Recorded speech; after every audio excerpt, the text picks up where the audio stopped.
Is there a conspiracy at the highest levels of big food corporations, perhaps even bleeding over into the federal government? This is a valid question, and in this video, we're going to tear that apart. I'm Dr. Ken Berry, a family physician with over 20 years of clinical experience, and today we're going to talk about the conspiracy theory of sugar addiction.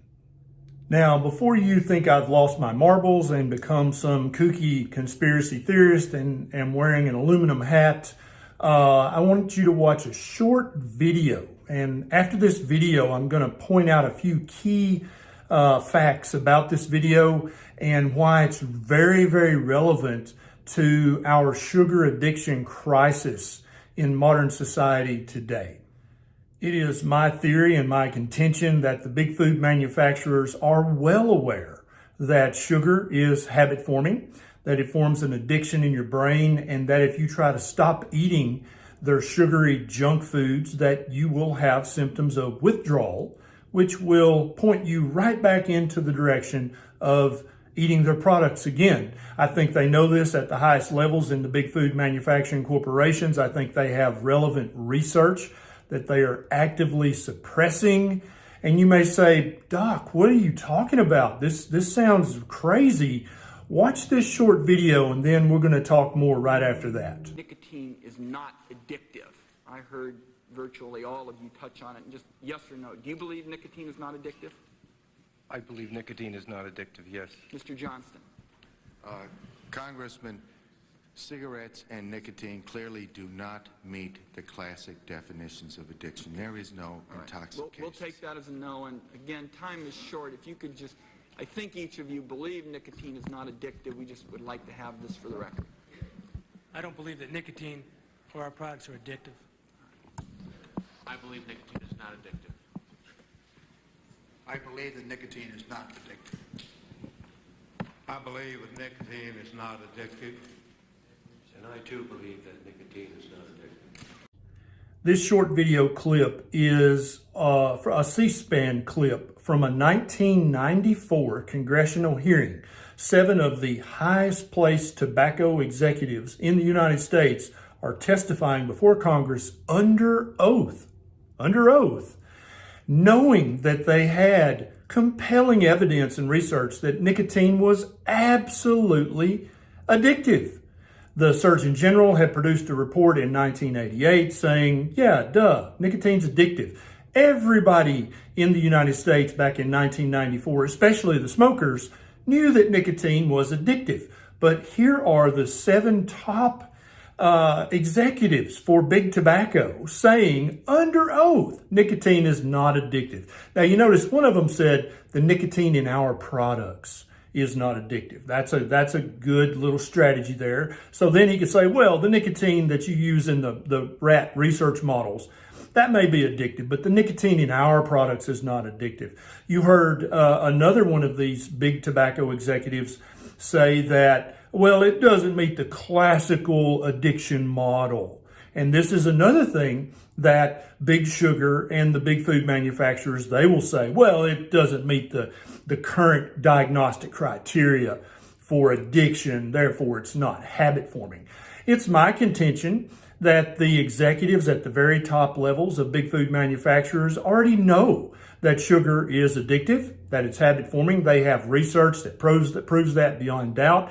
I actually linked to some research down below, but many of you research purists out there will say, well, that's all rat models. That's all rodent research. There's no human research. And you're right about that. So sugar addiction and metabolic health is a very, very popular topic of discussion. The majority of adults in the United States have at least one marker of metabolic illness. They all eat sugary junk food. More of us are overweight and obese than are not. More of us have elevated blood sugars and insulin levels than don't.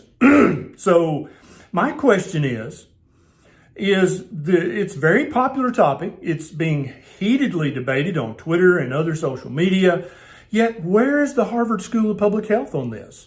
They seem to be so interested in trying to get us all to eat a plant-based diet that they don't have any input on is sugar habit forming, is sugar an addiction. This would be very simple research to set up in humans. It could be very ethically done. You could just have someone eat sugar crap for a month and then stop the sugar crap and watch their brain, watch for signs of withdrawal. That would be very simple to set up, right? We could feed people high sugar crap foods and watch their brain in a PET scanner and see, and then give them a little bit of something that's habit forming. See if the same areas of the brain light up. And so, yeah, currently all the research is done in rodent models. But here's the kicker that I want you to understand.